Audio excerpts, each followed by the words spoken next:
News पहुंचाएगा हर खबर आप तक। जी नाज़रीन, मैं हूं आपका मेज़बान असलम खान और आप देख रहे हैं CNBC। आज मेरे साथ वो शख्सियत मौजूद हैं जिनका नाम सरफराज है। आइए उनसे पूछता हूं कि असल मसला क्या है, क्योंकि काफ़ी दिनों से ये इस मसले में है। कई बार मुख्तलिफ चैनलों पे भी ये मसला चल चुका है। आया मसला क्या है और हकीकत क्या है? जी सरफराज भाई, ये बताएं कि क्या प्रॉब्लम है आपको, क्योंकि आप बाहर मुल्क में रहते हैं, वहाँ से पैसे लेकर आते हैं पाकिस्तान के लिए और पाकिस्तान में काम करते हैं, तो क्या प्रॉब्लम है आपको? ज़रा प्लीज़ बताएं हमारी आवाम को। ये प्लॉट्स जो हैं 92 की अलाटमेंट्स हैं। उसके बाद जो है ये प्लॉट जो है मुख्तलिफ लोगों के नाम अलाट हुए।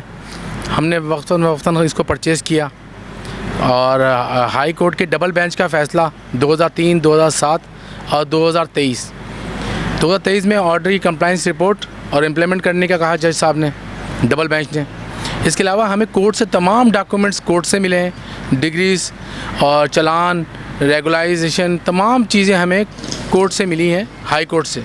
इसके अलावा मास्टर प्लान में वेरिफिकेशन है 2024-25 करंट डेटों की हाई कोर्ट में जमा हुई हैं और हमें रेगुलाइजेशन लेटर जितने भी थे वो तमाम के तमाम जो हैं वो हमें हाई कोर्ट से मिले। अब 2023 में डीसी साहब ताहा सलीम साहब आके क्लेम करते हैं ये रेवेन्यू की लैंड है, और जब हम उन्हें कोर्ट में बुलाते हैं तो वहाँ जाके बोलते हैं मिस्टेक हो गई है। उन्होंने 50 से 60 लाख रुपए, 6 मिलियन रुपीस पाकिस्तानी इन्होंने बागीचा बनाया, और बागीचा बना के जब हम कोर्ट गए तो फिर उन्होंने सॉरी करके वापस हो गए। फिर 2025 में ही दोबारा मौसूफ़ आए और आने के बाद इन्होंने कहा ये एमिनिटी लैंड है। हमने कहा हमें तो रास्ता एक ही आता है वो कोर्ट का। हम कोर्ट में रिलीव लेने के लिए गए तो कोर्ट के अंदर यही हुआ कि इन्होंने आके बोला कि नहीं, हम बाउंड्री वॉल नहीं कर रहे हैं, शुरू दिन से ये वर्किंग कर रहे हैं, और मेरे ख़िलाफ़ झूठी FIR कटाई, जिसका ये ऑर्डर ये रहा, जिसके अंदर जज साहब ने C क्लास हो गई है FIR। मुझे धमकी दी गई अमेरिका में कि भाई अगर आपने हमें हमारी मांगें नहीं पूरी की हैं, हमें हमारी चीज़ें नहीं दी गई तो हम आपको लैंड ग्रैबर बना देंगे, और वाकई उनकी ताकत थी, उन्होंने लैंड ग्रैबर बनाने की पूरी कोशिश की। लेकिन सरफराज भाई एक मिनट ज़रा रुके, क्योंकि वो एक DC हैं सेंट्रल के और उनका काम है इलाके को साफ़ सुथरा रखना। कहीं ऐसा तो नहीं कि उन्होंने देखा है फ्लैट कचरा पड़ा हुआ और इलाका उनका है, ताकि मीडिया ये ना कहे कि देखें यहाँ पे कचरा कितना पड़ा है, ताहा सलीम कुछ नहीं कर रहे हैं। कहीं ये तो सोच के उन्होंने कहीं बाग नहीं लगा दिए इतने पौधे? देखें 2022 और 23 के दरमियान मैंने पूरे सेंट्रल की फुटेज कोर्ट में जमा कराई, जहाँ गटर बह रहे हैं, नाले बह रहे हैं, गटर के में बच्चे मर रहे हैं, और सकी हसन कब्रिस्तान में 1-1 फीट खबरों की बहमती हो रही है, उस पर पानी बह रहा है। उसमें DC ताहा सलीम साहब को कुछ नज़र नहीं आया। आप सेंट्रल उठाएं और पोर्शन जहाँ बन रहे हैं वहाँ जाएं, किस तरह पेमेंटें ली जा रही हैं, किस तरह लोगों को ब्लैकमेल किया जा रहा है। ये मेरे जुमले नहीं है, आप हाई कोर्ट और सिटी कोर्ट चले आएँ, लातादाद एप्लीकेशन है DC ताहा सलीम के ख़िलाफ़ हैं। मैं अपनी ज़मीन का जवाब दूँ, मैंने एक चीज़ ताहा सलीम को उसके ऑफ़िस में खुद जाके सबमिट कराई। ताहा सलीम ने मेरी दरख्वास्त रिसीव करके मैंने उसको बताया कि मैं कंटेनर रख रहा हूँ। 25 दिन के बाद जब मैं अमेरिका चला गया, उसके बाद इन्होंने मुझे लैंड ग्रैबर बनाने की, लोकल चैनल्स के ज़रिए मुझे गंदा करने की, मुझ पर इल्ज़ाम तराशी की। इन्होंने सोचा मैं नहीं आऊँगा, मैं वापस आया। मैं वापस आने के बाद वज़ीर दाखिला से लेकर वज़ीर आज़म से लेकर बिलावल साहब से लेकर तमाम जगह पे एप्लीकेशन सबमिट की, और मैंने अपनी जंग हाई कोर्ट ले गया। और हाई कोर्ट में जाने के बाद मैंने एक चीज़ का एविडेंस दिया। ऐसा कोई नहीं है कि मैं यहाँ पे, देखें, मैं इतने बड़े लोगों से लड़ने के काबिल नहीं हूँ, और ना ही मेरे पास कोई इतने वसाइल हैं कि मैं इनसे जंग लड़ूँ। मैं एक पाकिस्तानी शहरी हूँ और मुझे अपने इदारों पे यकीन है कि मुझे इंसाफ वहीं से मिलेगा। तो मैं वहाँ गया और अपने इंसाफ के लिए, और अल्हम्दुलिल्लाह अल्लाह ताला ने हमें कोर्ट के ज़रिए से इंसाफ दिलवाया। आज ये काम रुका हुआ है, मगर DC ताहा सलीम साहब उसकी भी वायलेशन कर रहे हैं, जजों के ऑर्डर की, हाई कोर्ट के ऑर्डर की वायलेशन कर रहे हैं। मुसलसल रात को 3, 4, 2 बजे रात की तारीकी में डंपर गिरा रहे हैं, मट्टी से भरे गिरवा रहे हैं, शावल चलवा रहे हैं। अगर आप वाकई में ऑनेस्ट हैं इस सेंट्रल के अवाम के साथ, तो आइए मैं आपके साथ बोलता हूँ, दावत देता हूँ ताहा सलीम साहब को, आइए मैं आपको वो जगह निशानदेही करता हूँ जहाँ पे बहुत काम की ज़रूरत है, मगर वहाँ पे काम नहीं हो रहा। सिर्फ एक प्राइवेट लैंड के ऊपर इन्होंने क्या बनाना है मुझे नहीं मालूम। लेकिन सरफराज भाई, आप एक इतने अहम ओहदे पे बैठा हुआ है ताहा सलीम, DC सेंट्रल है, आप इतना बड़ा इल्ज़ाम लगा रहे हैं उस पर, आप समझते हैं इसका अंजाम क्या होगा? देखें, इल्ज़ाम जब तक प्रूव नहीं होता इंसान नहीं लगाता इल्ज़ाम। मैंने हाई कोर्ट के अंदर और सिटी कोर्ट के अंदर तमाम जो मैंने इल्ज़ाम लगाया उसके प्रूफ दिए हैं। मैंने 5-5 करोड़ रुपए के इनको हर्जाने किए हैं, इनको नोटिस हुए हैं, ठीक है ना। मगर बात वही है कि मैं अदालतों से इंसाफ चाहता हूँ, अदालतों से मिलेगा। क्योंकि देखिए पुलिस इस वक्त पार्टी बनी हुई है। मैं क्लियर बताऊँ, पुलिस ने मेरे ख़िलाफ़ भत्ते की FIR काटी। पुलिस ने अभी एक और 22 से लगी, उसमें भी पुलिस पार्टी बनी। कैसे काटी? कोई ना कोई मुद्दई तो होगा या पुलिस मुद्दई? मुद्दई DC के पास, DC ने मुद्दई खड़ा किया और उसके बाद से मुद्दई आया ही नहीं। DC अपने पेज से मुझे धमकी दे रहा है, तौकीर जो है, देखें पीपल्स पार्टी को भी एक तरफ सोचना चाहिए। ये तौकीर पहले MQM में थे, फिर PSP में गए, फिर PTI में गए, फिर मौसूफ अभी PSP में वो पीपल्स पार्टी में चले गए और DC के कोऑर्डिनेटर बन गए। और उन्होंने अपने लोगों पे जरदारी साहब की पिक्चर लगाई हुई अपने साथ खड़े होकर और उसको कैश करते रहते हैं। मुझे जो धमकियाँ दी हैं उसका प्रूफ है मेरे पास। मैं कभी भी ऐसे इल्ज़ामात नहीं लगाऊंगा। आपने देखा पहले की मूवीज़ में, बयानात में 4 थानों की मोबाइल यहाँ खड़ी हुई है। ऐसा लग रहा है कि जैसे यहाँ पर जो है ना कोई जंग होने वाली है। शाहरा नूर जहाँ, तैमूरिया, ख्वाजा अजमन नगरी और ये सरसैया थाने की मोबाइलें हैं। 4 थाने की जब यहाँ पे पुलिस लग रही है, हुदूद 1 थाने की है, तो क्या उस पर फिर आपने कार्रवाई नहीं करी? मैंने तमाम चीज़ें कोर्ट में जमा कराई पिक्चर के साथ। DSP साहब भी आए, SHO साहब भी आए और इन सबों की चीज़ जमा कराई। SHO साहब का जब बयान कोर्ट में हुआ तो उन्होंने कहा कि जनाब ये जो है ना ये हमने नहीं कराया, DC साहब ने कहा। मुझे एक सवाल आप लोगों से पूछ रहा हूँ, क्या DC साहब का डोमेन है KDA की लैंड पे काम करने का? DC साहब का जवाब कोर्ट के अंदर है, मैं आपको जवाब देने को तैयार हूँ। कोर्ट में उन्होंने जवाब जमा कराया कि सर ये लैंड KDA की है। तो आया ये DC साहब इस लैंड पे क्या कर रहे हैं? वो कह रहे हैं कि उन्होंने जवाब कहा कि KDA के पास फ़ंड नहीं है, इनके पास गटर के ढक्कन के पैसे नहीं हैं और ये इतनी बड़ी 10 मिलियन रुपीस की ये बाउंड्री वॉल इन्होंने की है प्राइवेट लैंड के ऊपर। और अभी जवाब जमा करा रहे हैं सर हम बाउंड्री वॉल नहीं कर रहे। कोर्ट में जवाब जमा करा रहे हैं हम बाउंड्री वॉल नहीं कर रहे। तो ये कौन कर रहा है भाई? ये करोड़ों रुपए किसने लगा दिया हमारी लैंड के ऊपर? आसमान से कोई आ गया? अभी आप 2 मिनट के लिए अभी हम एक गाड़ी उतारते हैं, अभी देखें DC के कैसे बंदे आएंगे। लेकिन सरफत भाई आप अभी इससे पहले आपने कहा कि यहाँ पे दरख्त लगा दिए गए थे, तो दरख्त वो कट गए या अभी लगे हैं उस जगह? देखिए कुछ दरख्त अभी भी लगे हुए हैं और जो दरख्त इन्होंने लगाए थे आवाम के पैसों से, नारियल के, खजूर के महंगे तरीन दरख्त इन्होंने लगाए। और उस वक्त मैं अमेरिका से आया और अगले दिन ही मैं मोहम्मद अली शाह DG साहब थे, मैं उनके पास जाके मिला। उन्होंने यकीन दहानी कराई कि मैं इसको कार्रवाई करूँगा। कोर्ट में भी उन्होंने जवाब जमा कराया कि जनाब ये बाउंड्री वॉल गलत हुई है जी, वो दरख्त गलत लगे हैं। DC ने उसका जवाब जमा कराया। सब चीज़ें मेरे पास हैं, ऐसा नहीं है कि मैं किसी के ऊपर। अच्छा ये बताएं आप, सिंपल सी बताएं, इतना बड़ा फंड किस उसमें पास किया गया है? यहाँ पर मैं बार बार बोल रहा हूँ, मैं अभी कब्रिस्तान गया था 5 दिन पहले, सखी हसन। आप चलें अभी मेरे साथ कैमरा लेकर, देखें गटर का पानी कब्रों में 1 फीट खड़ा हुआ है। देखिए सरफराज भाई ये चीज़ जो आप लगा रहे हैं, देखिए आप अपनी बात तो कर सकते हैं कि जो बुड्ढी सेंट्रल है बहुत बड़ा इलाका है और उस इलाके के अंदर नाज़िम काउंसलर भी मौजूद हैं, चेयरमैन भी मौजूद हैं मुख्तलिफ पार्टियों के।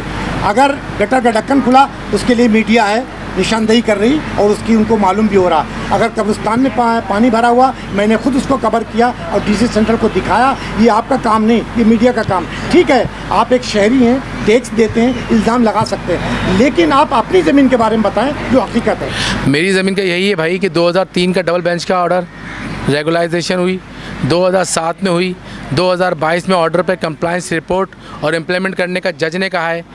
KDA के वकील मौजूद थे।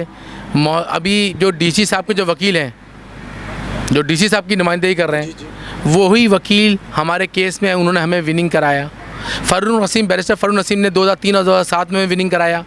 ठीक है, ये वो लोग हैं जो अभी ज़िंदा हैं। ये मैं वो बात नहीं कर रहा कि जो मर गए हैं उनकी बात, मैं ज़िंदा की बात कर रहा हूँ। और मैं फिर ये दावत दूंगा कि हाई कोर्ट की प्रोसीडिंग में आएँ और देखें कि किस तरीके से हम आवाम को, जो हम टैक्स पेयर हैं और हम लोग अच्छे से अच्छा डिलीवर करना चाहते हैं पाकिस्तान के अंदर, मगर ना हमें डिलीवर करने दिया जा रहा है, ना ही हमारी ज़मीन की हिफाजत हो रही है और ना हमारी जान की हिफाजत है। किसी भी ऐरे गैरे के ज़रिए FIR कटवा के हमारे कैरेक्टर के ऊपर उंगली उछाई जा रही है। ये कहाँ से, आप बताएं। लेकिन सरफराज भाई आपकी ज़मीन थी, इसमें कुछ आपने बेची भी है लोगों को पिला? जी बिल्कुल बिल्कुल। तो वो भी बेचारा रुल गए जी मैंने, देखिए मैंने, क्या वो लोग आपके हक में है या नहीं? वो सब मेरे साथ हैं, क्योंकि वो मैंने किसी को अंधेरे में रख के कोई काम नहीं किया। ये 25 घर बने हुए आप देख रहे हैं पूरे, ये 25 घर हाई कोर्ट के जज फुल फेतो साहब के ऑर्डर पे रेस्ट टू कंस्ट्रक्शन अलाउड के ऑर्डर हैं। यानी कि कोई ऐसा अंधी बात नहीं है। और आप ये देखें कि चाइना कटिंग में ये लैंड महफूज रही। सोचें आप, जब कराची में टॉप पे चाइना कटिंग हो रही थी तो हमारी लैंड महफूज कैसे रही? क्योंकि हमारे वकील थे बैरिस्टर फ़र्रुख नसीम, उन्होंने हमें रिलीफ दिलाया। तो कहने की बात यही है कि इतनी बड़ी जगह। और मैं एक बात और उजागर करना चाहूँगा, Jameel Baloch director of encroachment थे, जो रिटायर हो चुके हैं। वो रिटायर हो चुके हैं। रिटायर 1994 से इस लैंड के अंदर हैं। वो 1994 से 2024 तक वो जब तक ऑन ड्यूटी थे इन्होंने एक जवाब जमा नहीं कराया। और अभी वो इतने बड़े लैंड ग्रैबर बन चुके हैं कि वो मुसलसल इदारों को गुमराह कर रहे हैं। और रिटायरमेंट होने के बाद उनका ACLC में नाम डाला हुआ है, वो मुल्क से बाहर नहीं आ सकते। हमारे इदारों को ये सोचना पड़ेगा कि एक इंसान जिसका कैरेक्टर इतना ख़राब है और रिटायर्ड होने के बाद वो किस हैसियत से DC के साथ और DG के साथ खड़ा हुआ है। मुझे ये जवाब चाहिए इदारों से हो सकता है उनकी कोई अपनी जाति दोस्ती हो यार, ऐसा भी हो सकता है। अगर देखें हो सकता है तो फिर वो कोर्टों में क्यों आ रहा है? जमील बलोच किस हैसियत से कोर्टों में आ रहा है? वो जब वो रिटायर्ड हो चुका है, उसके पास कोई डेजिग्नेशन गवर्नमेंट का नहीं बचा है और उसके अलावा उसकी इंक्वायरियाँ चल रही हैं उस शख्स के ऊपर जिसके ऊपर इतनी एलिगेशंस लगे हुए हैं, वो कैसे इन इदारों का रिप्रेजेंट बन के घूम रहा है? मैं तो इदारों से सवाल कर रहा हूँ, DG साहब से कर रहा हूँ कि DG साहब आप अभी आएँ, आप पहले के पेजेस उठाएँ 1994 से लेके आज 2025 तक। अगर जमील बलोच आपको मिसगाइड कर रहा है तो आप उससे क्यों नहीं पूछ रहे कि तुमने 1994 से और 2024 तक क्यों नहीं जवाब जमा कराया कोर्ट में? क्यों नहीं इसको बोला? अभी बहुत बड़ी प्लानिंग हो रही है और मुझे फिर भी यकीन है कि मुझे इदारे इंसाफ दे ना दे, मुझे अदलिया ज़रूर इंसाफ देगी इंशाल्लाह। नाज़रीन, बड़े इंतशाफ किए इन्होंने और इल्ज़ाम भी लगाए।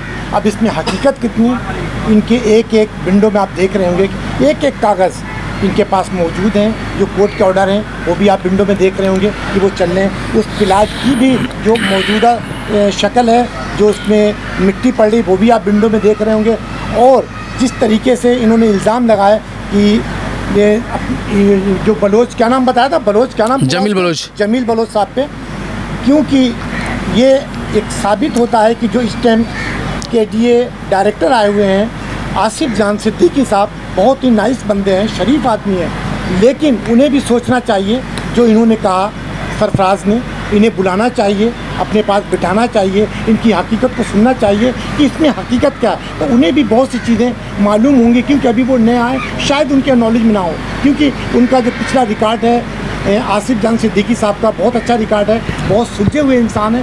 हो सकता है कि उनके नॉलेज में ना हो, उनको मिसगाइड किया जा रहा हो। मैं कुछ और दिखाना चाहता हूँ। जी बोलें, जी बोलें। देखें ये पिक्चर है, इसको जूम कर लें आप। ये अभी 5 दिन पहले की मीटिंग है जिसमें ताहा सलीम बैठे हुए हैं DC सेंट्रल, और वो DG के पास बैठे हुए हैं, और इसमें जमील बलोच सर फहरिस्त है बैठा हुआ। जमील बलोच जो रिटायर्ड अफसर है, उसका क्या काम है इस मैटर में बैठने का? ये तो मैं आप कैसे कह सकते हैं कि वो आपके मैटर में आए या अपनी कोई? ये हमारे मैटर में मीटिंग हुई है। ये हमारे मैटर में ये मीटिंग हुई थी। ये इदारों को कह रहे थे कि भाई ये कैंसिल करो ये लैंड, इन्होंने यहाँ तक बोला। ये सब चीज़ें न्यूज़ हैं, ये एक हिस्सा है। नहीं सरफराज भाई, देखें एक चीज़ होती, एक बंदा अगर किसी वो एक आसिफ जान सिद्दीकी के DG एक जिम्मेदार आदमी है और DC सेंट्रल भी एक जिम्मेदार आदमी, हो सकता है वो किसी और सिलसिले में वहाँ पे अपनी गुफ्तगू करने के लिए, तो आप इतना बड़ा इल्ज़ाम कैसे? मैं ये बोलना चाहता हूँ 5 अजला के DCs हैं कराची में, सही है? उसमें से सिर्फ एक अजला का DC जिसका नाम ताहा सलीम है, वो इतना एक्टिव सिर्फ इस लैंड के लिए क्यों है भाई? मुझे सवाल का जवाब दिया जाए ना, मुझे ये बताया जाए। ताहा सलीम साहब से मैं 1 to 1 मिला हूँ, वो कहते हैं कि बस मैं हूँ, मैं जो कहूँगा वही होगा। वो कहते हैं मुझसे लड़ाई तुम्हें बहुत महंगी पड़ेगी।